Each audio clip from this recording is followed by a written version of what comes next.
Am I live? I'm live right now. Hold on. Sorry, I'm taking a drink right now and the thing's live. That's embarrassing. So I hit the wrong button. Apologies. So here we go, right? Hey, Paul. That's kind of embarrassing. English, right? So this is the English class, what we're doing. This is for English hackers.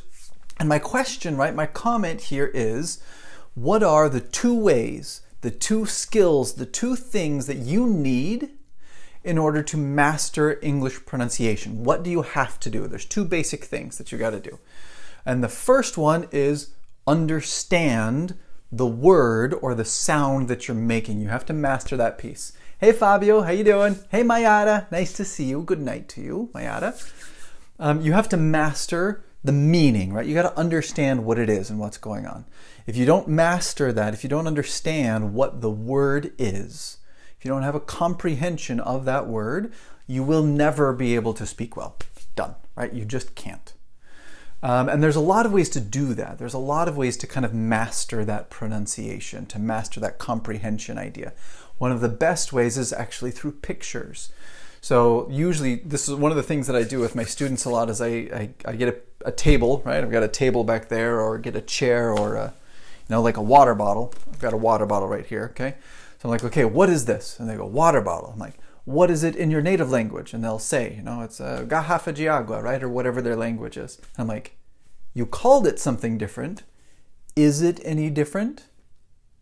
It's the same thing, no matter what you call it. So you attach the word to the thing, and the new language, right? Water bottle, to the thing, not to a translation, right? We're not translating the words. We're attaching the words, both words, to the thing, whatever that thing is, okay? That helps. If you can process it that way, you actually learn much faster, okay? So that's the comprehension side of things. The other side of things is the side that a lot of people don't really like. Okay? And that side is muscle training.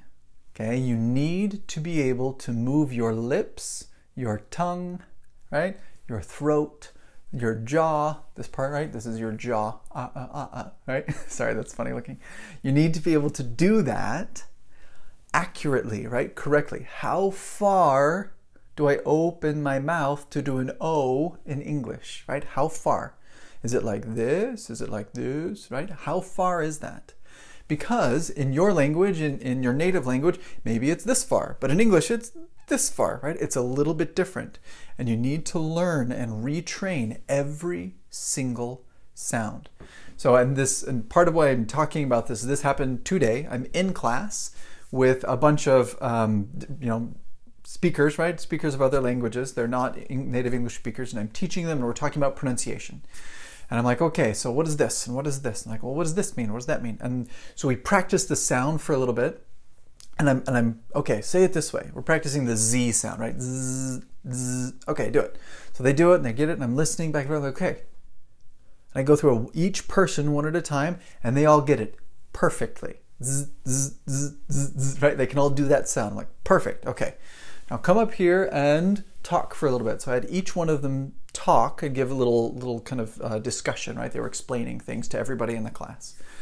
So when they started their conversation, they did the Z sound correctly. But toward the end, it turned into Z, S, Ya, right? It started getting weaker and that Z disappeared. Hey, G. So what was happening, right? They had to practice the physical muscle training I gave them right before they started their little speech. And then over time, they moved back into their native language, okay? Their native muscle movements. So you got to understand things. You need to understand the meaning of the word and the sound. But beyond that, after that, you have to practice the physical training of the movement of the muscles in your tongue and your mouth and your throat and your neck and all of these things. It's hard. This is the hardest part. This is probably the least fun part of learning a language. But the people who do this really well and purposefully are the people who go shoo, who learn fast and their pronunciation is excellent because they sit down and they go a, o, e, right? Every single sound, and they practice and practice and practice. There's a story from a soccer player. I forget his name, but one of the world's great soccer players, right? And he was talking like how can you kick the ball so well? How do you know where the ball is going so many times? It's like, do you know how many times I've kicked that ball? Tens of thousands of times. As I have kicked that same shot thousands and thousands and thousands of times. That's why I know where it's going, because I've done it. And I've done it again and again and again. And sometimes I'm wrong and I fix it. And I do it again and again and again, right? That's how the professional soccer players get so good, right? Or professional basketball or baseball or whatever, because they practice. They control their muscles, right? The leg to make that kick perfectly, okay? And when you're speaking, when you're learning a language, English, right? When you're learning English, you need to make those sounds, you need to train those muscles to work perfectly, okay? Does that mean you will have an absolutely perfect accent tomorrow? No, because you can't train your muscles that fast, okay? But you can, over time, the harder you practice the controlling of your muscles, the faster you will get that perfect, or at least very, very good pronunciation. You can master that pronunciation so that any English speaker anywhere in the world will always understand you, okay? And that's what we really want. We want everybody to understand you always, okay? Hi, Sabrina. Nice to see you. But that's the idea, right? First, comprehension, right? You need to understand, what does this mean? What does this sound? What does it look like when I write it down? All of those things. That's first. You got to get the understanding of it.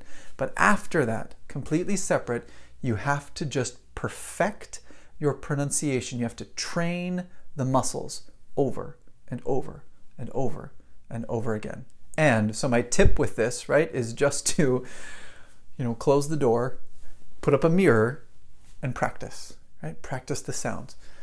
Keep everybody else away, right? So they can't laugh at you and you're not embarrassed, right? Just practice over and over and over and listen and practice over and over again, okay? If you can do that, your ability in English, your pronunciation will get better faster and faster and faster and faster. And you'll go from having good English to having excellent English faster than you ever thought possible, okay? I hope that was helpful for you guys. I know that I love the comments that you guys give underneath, so please drop some comments down there and I'll respond to you and answer questions. It'll be great fun. And I will talk to you guys another day, okay? Bye. See you later.